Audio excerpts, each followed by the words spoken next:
Assalamualaikum warahmatullahi wabarakatuh. Terima kasih sidang hadirin masih lagi bersama dengan channel seadanya. Baiklah, di penghujung bulan Ramadan ini saya berkongsilah sebuah lagi sidang rahsia saya Melayu ada di dalam kitab-kitab samawi ataupun yang dikatakan agama daripada langit itu. Lantas berlakulah suatu polemik sekali lagi akan duka citanya bangsa kita telah hilang identiti dan telah tak kenal bahasa jiwa bangsa. Dan dalam minggu ini insya-Allah kita akan menyambut Hari Raya. Raya kan? Selamat Hari Raya. Jadi isu ra dengan raya ni dan ya dan ra ini ada cerita. Apa cerita dia? Tapi kita nak pergi kat ya dulu pada hari dan saya, iaitu sebuah galang ganti akan bahasa jiwa bangsa dan juga sebuah bahasa yang dikatakan kalamullah ataupun ahli kitab tadi. Nanti kita mulakanlah satu sidang Syawal. Mungkin Syawal ini merupakan Syawal saya yang terakhir. Wallahu alam. Jadi di dalam mengenang saya seorang Melayu. Jadi gambar ni saya ambil pada suatu pagi hari raya. Gambar ni hampir 10 tahun dahulu. Suatu dunia dimensi yang kita kadang terlupa. Terlupa akan sebuah cerita. Kita adalah anak-anak yatim piatu yang tembok dia telah diganapkan dan harta yang tersorok tadi tu. Apakah harta dia? Harta dia adalah mengenali ketuhanan dan ibu bapa yang pertama, sebenar-benarnya mengenali diri tadi. Di sebelah gambar ini ada the faith of the Old Testament atau imannya, keyakinannya akan lembaran-lembaran lama sejarah dia kan. Jadi selingan sementara, di satu pagi Syawal, ketika saya mula menjejak warisan leluhur dan meninggalkan dunia korporat pada satu zamannya. Jadi kita kembali kepada dunia Melayu kita.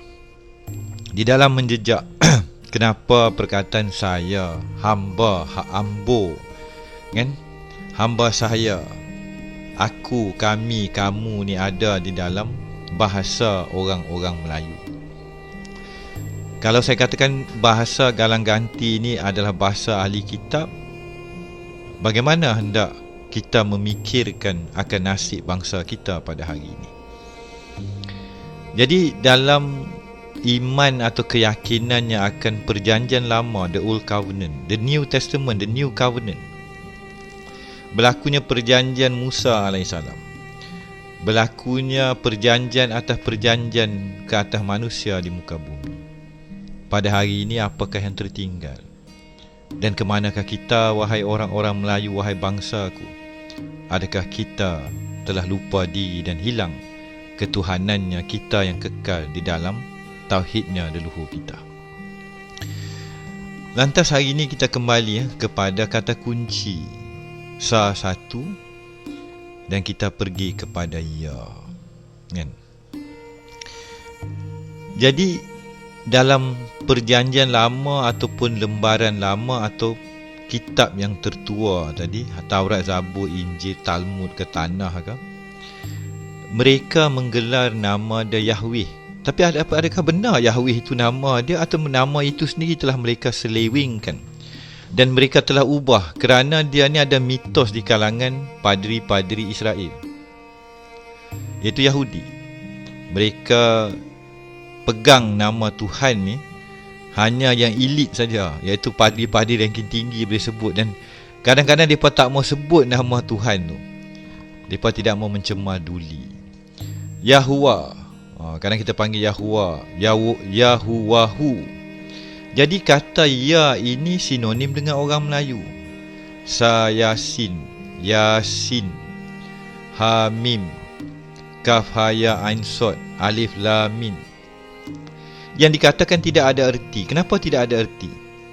Kerana mereka yang mengatakan tidak ada erti ni atau suka mengupas kerana telah hilang sejarahnya yang langka.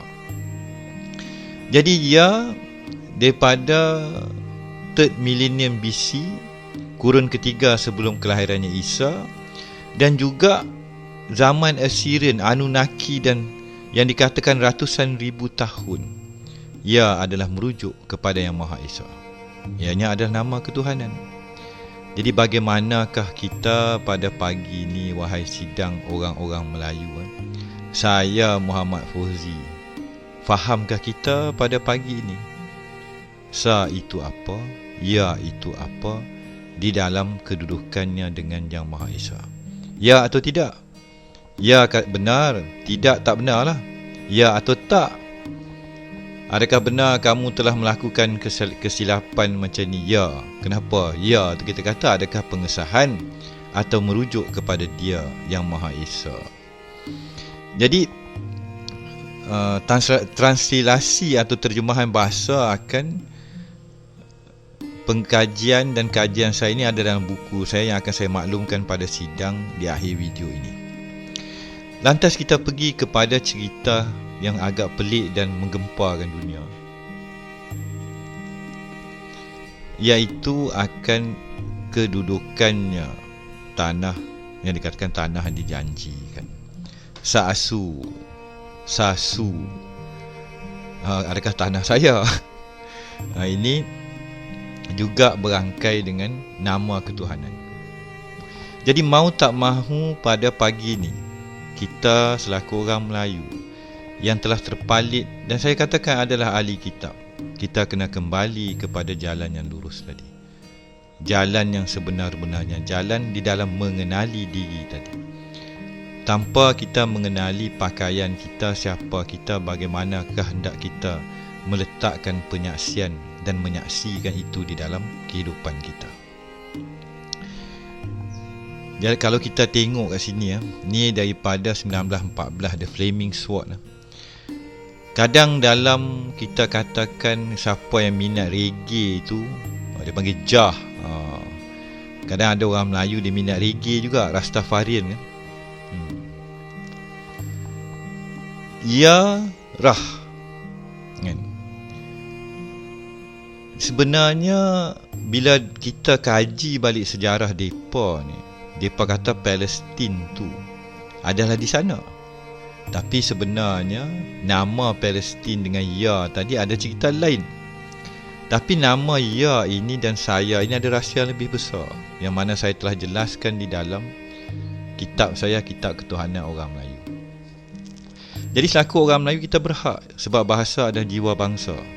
Dan saya memang dipakaikan sebagai sepersalinannya pakaian orang Melayu sejak daripada saya lahir di tanah Melayu. Jadi nama tanah Melayu dan Malaya ini ada kedudukan, sepatutnya tidak boleh diubah kerana ia melibatkan perjanjian ketuhanan, the Old Covenant. Kita ambil selingan sikit. Kamus ketuhanan dan puaka, demon in the Bible, 3D tu. Ingat 3D ni maya kan. Dictionary of Deity and Demon in the Bible, 1999. Jadi ia ini often a hypochoristic ending, pengesahan. Jadi ending sa adalah ya. Ya ramu, nampak tu mu muncul. Mu nak gimana Fauzi kalau orang Patani ni?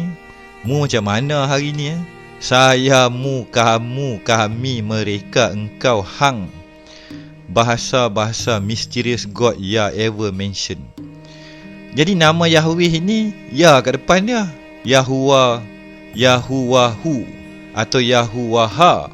Ini kita kena main zikir sikit lah kan. Ini ada coding dia. Dia lagi marah orang sebab nama ni nama yang kadang orang biasa ortodok dia kata tak masuk akal. Tok Fauzi cerita lagu ni kan. Yang paling berat pada muka surat Yahweh ni kan, The absence of reference to a Syrian or Palestinian cult of Yahweh outside Israel suggests that the god does not belong to the traditional circle of West Semitic deity.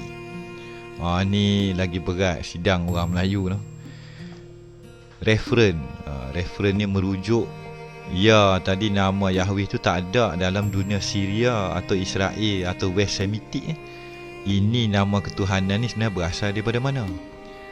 Depa mengatakan dan sentiasa mengatakan perah nama-nama ini merujuk kepada belah sana. Itu depa kata. Sebenarnya dunia ini ada cerita lain. Itu depa kata ya Rasulullah telah menyatakan dan Allah telah mengatakan mereka telah mengubah ayat-ayat kami dan cerita-cerita kami supaya kebenaran tidak timbul. Sama ia, adakah menjadi sama dia? Jadi di dalam sebuah cerita ia, dia, ianya, yang sinonim dengan jiwa sebuah bangsa orang-orang kita. The name of God, nama Tuhan yang lama, nama Tuhan yang langka, merentas sekalian zaman. Itulah ketuhanan yang kekal abadi di dalam jiwa-jiwa mereka yang mukmin sejati. Di dalam rahsianya, definisinya, mukmin atau mereka yang mengenal sepanjang zaman kekal suci murni segar mekar di sisi Yang Maha Esa. Lantas ya yau yam engki Old Testament Yahweh, ni Egypt, semua kronologi ni, pohon ini telah saya susun, yang bakal saya bentangkan dalam Kitab Ketuhanan Melayu 2.0.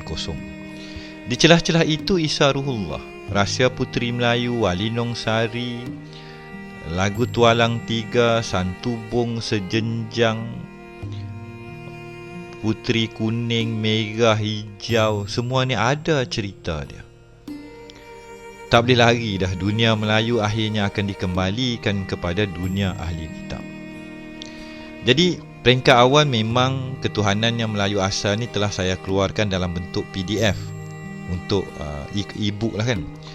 Tetapi akhirnya dia akan menjadi 2.0 kerana semua bukti bahasa daripada segenap muka bumi yang berteraskan kepada ketuhanan asal akan saya kembalikan ke gelanggang orang Melayu.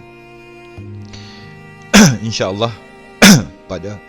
pada suatu hari usai Syawal ini, andai nyawa saya, hayat saya dipanjangkan, walaupun yang membaca tidak ramai, tetaplah sebutir benih bakal membuah, merindangi dan menaungi anak-anak bangsa di sebuah cerita dan kebenaran yang bakal muncul kembali. Kita bakal bertemu kembali dalam babak seterusnya. Wabillahi taufiq wa hidayah. Assalamualaikum warahmatullahi wabarakatuh.